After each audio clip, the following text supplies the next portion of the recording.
अर्थमन्त्रीले बरु तपाईँहरू फ्रीमै जानुहुन्छ भने हामी फ्री भिसावाला जस्तै कुराहरू अस्ति भर्खर निकाल्नु भएको थियो, या परराष्ट्र मन्त्रीले अहिले नै फर्किहाल्ने अवस्था चाहिँ छैन रहेछ भन्नुभयो। जुन अर्थमन्त्री अस्तिसम्म यसरी वैदेशिक ऋण लिएर देश चल्छ भन्ने व्यक्ति अहिले ऋण बाहेक केहीले पनि चल्दैन भन्दै हुनुहुन्छ।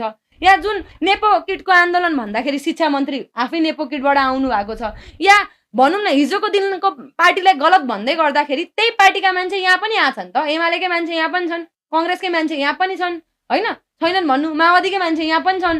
अनि जो चाहिँ के चाहिँ यो चाहिँ वासिङ मेसिन हो, अहिले एउटा ट्रेन्ड छ वासिङ मेसिन हो, यहाँभन्दा अगाडिसम्म हुन्जेल चाहिँ 35 वर्ष भन्ने, अनि त्यही व्यक्ति यहाँ आउँदाखेरि चाहिँ ओहो राष्ट्रपा। उनीहरूसँग त देश बनाउने भिजन छ नि त, त्यही भएर उता गएपछि जे भए पनि नेतृत्वहरू ठिक भयो भने जनताहरूको आइडलका रूपमा बालेन्द्र रविलाई लिएका छन्। उनीहरूले जे गर्छन् उनीहरू त्यसो हो भने पार्टी गलत भन्नु भएन क्या, कोही कोही व्यक्तिहरू पुराना पार्टीका व्यक्तिहरू गलत भए जसले गर्दा पार्टी कलङ्कित भयो भन्नु पर्यो, नत्र पार्टी नै गलत भन्ने अनि त्यही पार्टीको मान्छे चाहिँ तपाईँले लिएर आउँदा तिनीहरू सही कसरी हुन्छन्? तपाईँले एउटा कुरा मलाई भन्न खोजेको कुरा, यो विकसित देशहरूको उदाहरण दिँदै नेपालमा पनि विकास भएन भन्ने एक नेरेटिभ सिक्यो। तर हामीले त्यहाँको राजनीतिक संस्कार चाहिँ उत्कृष्ट संस्कार चाहिँ के छ भने त्यहाँ चाहिँ विकासी एजेन्डाहरू, प्लानहरू, भिजनहरू प्रस्तुत गर्ने र जनतालाई आफूतर्फ आकर्षित गर्ने। जस्तै मलाई के लाग्छ भने अर्ली इलेक्सन पनि भयो जेनजी आन्दोलनकै बलबुतामा।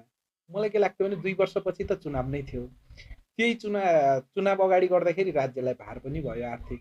2 वर्षपछि आफ्नो राम्रो एजेन्डाहरू लगेर जेनजीहरूलाई पनि गरेर यत्रो देशलाई पनि क्षति हुन्थेन, यो भाइ बहिनीहरूलाई पनि त्यो तरिकाले दुःख पाउनु पर्थेन, शहादत पनि छ, घाइते पनि छन्, घाइते मान्छे एउटा गोली लागेर भित्रै जानु पर्यो, उहाँमाथि के पीडा पर्या होला तपाईँ पनि बुझ्नु, हामीले बुझ्ने पनि कुरा रह्यो।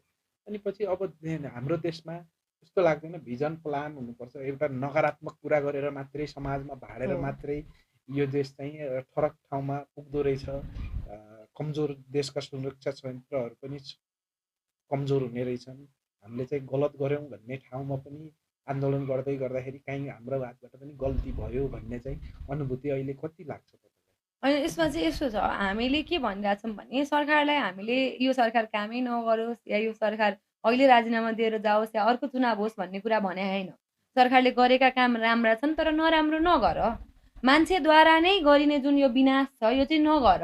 म के कुरामा बोलेको छु, म सुकुम्बासी बस्तीको विषयमा बोलेको छु, म सुस्ताबासी माइती घर आएको कुरामा म बोलेछु, होइन माइती घरका पीडितको विषयमा म बोलेको छु, या जेलमा भएका जेनजीको कुरामा या जेनजी सम्झौताको बारेमा, होइन योभन्दा अरू कुरामा मैले आलोचना गरेको छैन। आलोचना त्यसरी नै गर्ने हो भने त म के भन्छु, तपाईँले भने जस्तै एउटा प्लानिङ भिजन भएको भन्नुभयो तपाईँले, सबैभन्दा जाने बुझेको अर्थमन्त्री